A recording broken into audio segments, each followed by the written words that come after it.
De Friese ambassade in Den Haag gaat goed west voor Friesland. Dat zei de commissaris van de Koning, John Jorritsma.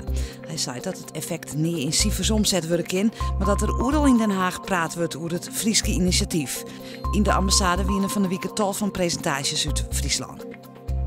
Een kwart van de inwoners van de gemeente Zuidwest-Friesland vindt dat de kwaliteit van de gemeentelijke diensten minder worden is door de werindeling. Dat zei de stedenfractie van Friese Koers na aanleiding van een telefonische enquête met 800 inwoners die de partij dien had. De kredietbank in Ljouwert is begonnen met crowdfunding. Ze binnen de eerste bank die dat docht. Dat betekent dat ze geld van particulieren lenen. Er is nou 2 keer met succes een ton ophellen via de site geldvoorelkaar.nl. De kredietbank helpt mensen om uit de schulden te komen.